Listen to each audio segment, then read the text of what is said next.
Okay, this is one of the worm farms that I prepped, because one of the things about worm farming is that well, one, I already have red wrigglers and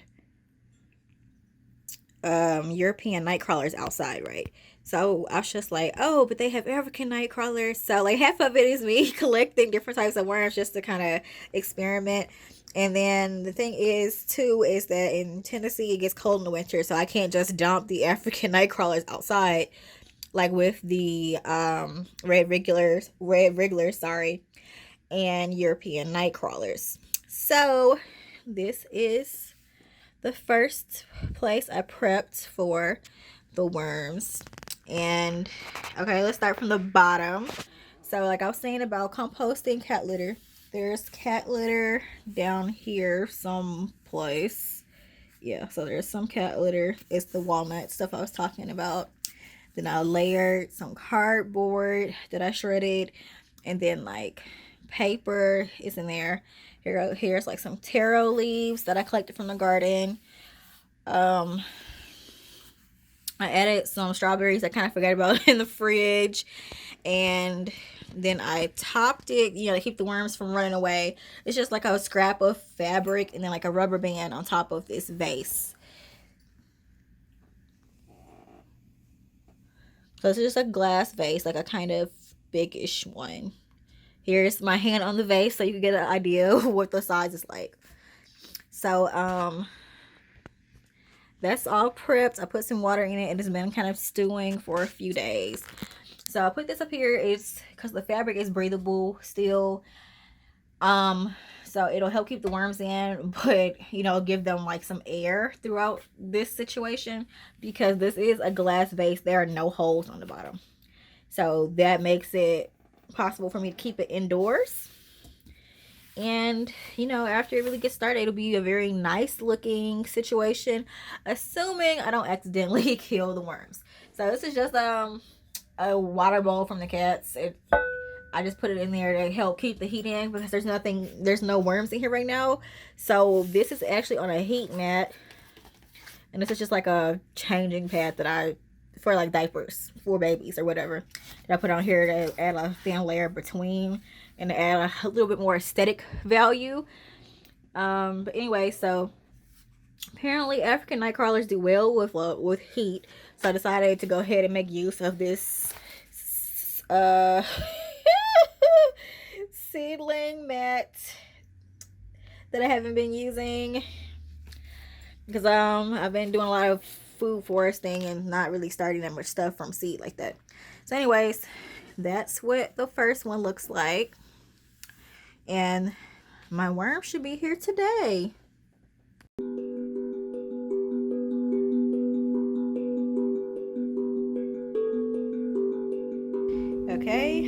Okay. Before the worms get here, let me talk about the setup real quick. Like I was saying, I did 2 different setups just to make sure that one of these places is suitable for the worms to stay alive. But like I also said, I do want to focus on getting to the point where I'm like as close as possible to zero waste. So with that said, we're gonna talk about this setup. So I actually drill holes in this bucket to put out in the food forest. So it's been out there, it's been stepped on and stuff. You see it's cracked, so I definitely should replace that one of these days, but for now I'm gonna let it rock. So as you can see, it's been outside. It's like super dirty right now, which I mean, it's clearly not gonna hurt the worms, but there's some ice in there that's melting. I got some peat moss out of another container, just because I was trying to make space for something else that I was planting. There's some bits of grass. This is actually pine dust from a different cat litter. That's what that light brown stuff is. I also put taro in here, taro leaves, and Lord, some moldy strawberries. I'm gonna pluck some strawberries off the bush just because I haven't really been keeping up with the harvesting. So those are in there, and this is just like a fabric planter, a felt planter or whatever. I wasn't really using it, so I just put it in here as a liner, because you have to keep in mind there are holes in the bottom of this too. So I was like, you know what, I'm gonna let that rock, because the fabric pot or whatever, it drains well, so it'll let out the water. As you can see in the bottom, is already like draining. So if I have this water down here, I can collect my worm tea as it comes out, keep the worms from drowning, because I have like an overwatering tendency as is. So that'll keep that, and also keep it from, I just said that, from drying out. My bad. So anyways, and this will keep them from being able to crawl off the bottom, because there's no drainage holes on this fabric planter. It's solid all the way. So it basically comes up kind of to the edge of the bucket, which is great. So I just took in those ends like that and put the top back. So that's the setup I have for that. This one is in the garage. I'm here in Memphis, Tennessee, so it's mid-June right now, so it'll be hot day and night. They should be pretty comfortable in here. So I have this setup, and then I have a setup in my room in a glass vase. Let's see which one is the winner.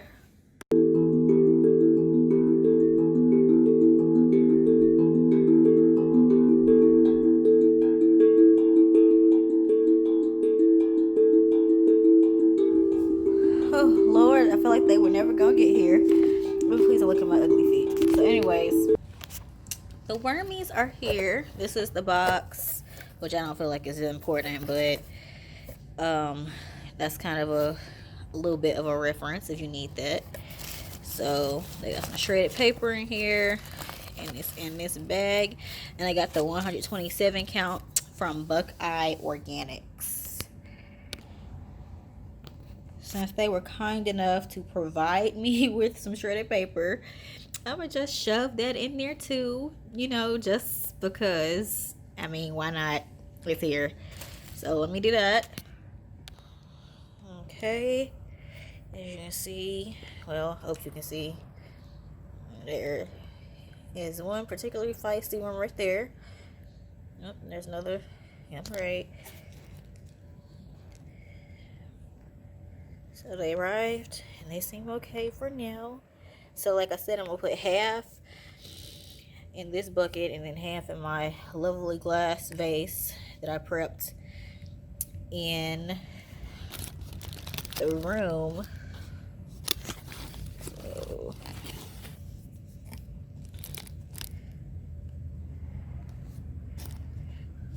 ooh, y'all, I feel childish playing with worms. I haven't played with worms since I was a kid, I swear. Okay. Oh, look. Ooh, these things are active. They really moving.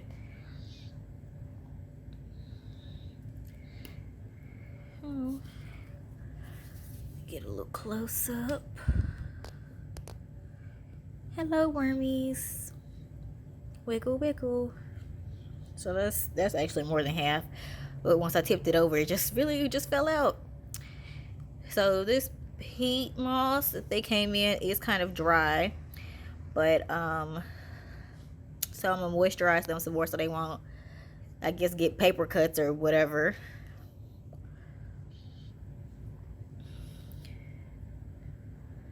With water this time, because I feel like they probably would not appreciate getting some ice dropped on top of them. Oh, look, they're sparkly. See, I had seen other videos, people talking about that they were iridescent, but I mean, like, I couldn't really tell. But you see that one over there? It's got that shine. A rainbow. All right, scoobly loop.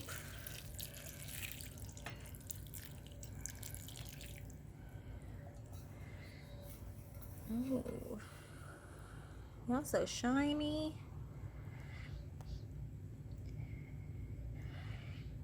Oh, okay, when they super wet, you can really tell how iridescent they are.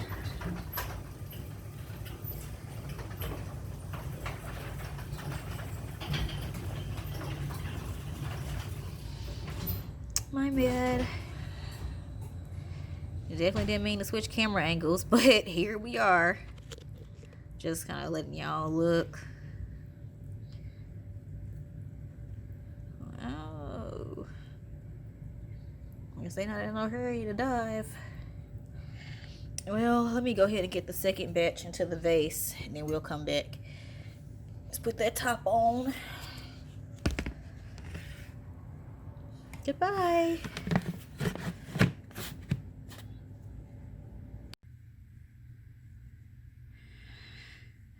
So, like I said, there's cat fur in here. Cat, like, excrement. The walnut cat litter I've been using.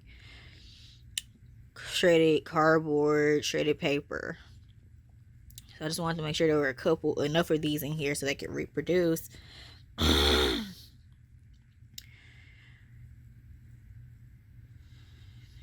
Since I seen like so much back and forth about whether like cat excrement specifically could even be composted like this, could be vermicomposted. So this is my experiment jar. So hopefully they will really like go ahead and hop to it and get busy and kind of balance this out, because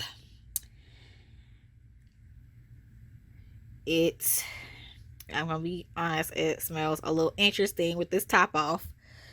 So that's probably my mistake. I know for a fact that I put too much moisture in it.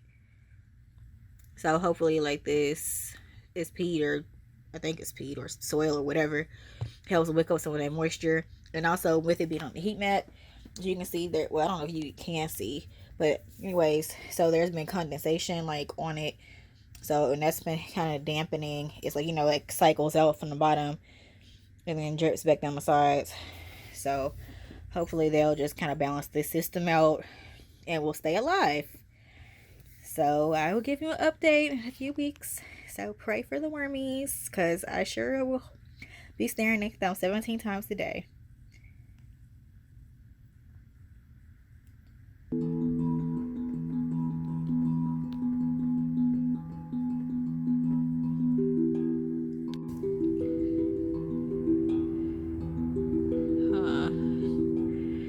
When I cracked this back open, they weren't even moving. I guess they don't seem to be in that much of a hurry to dive.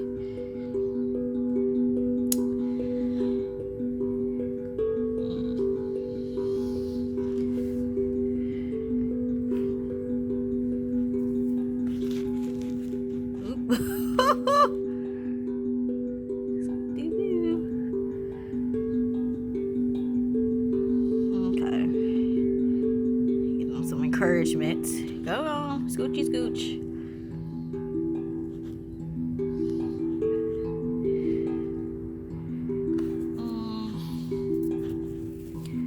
I mean, I only been in there like 5 minutes, so I don't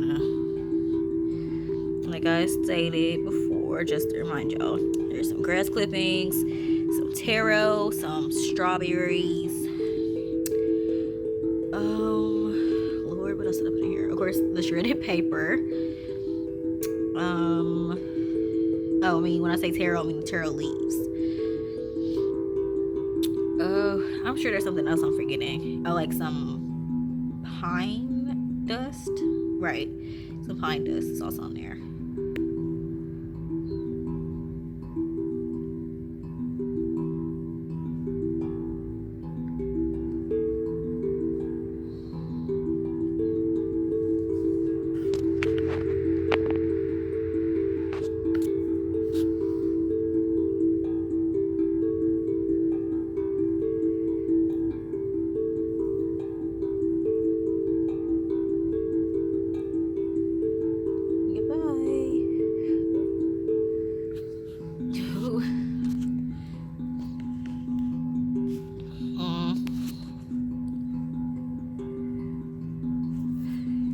They're not that interested in diving.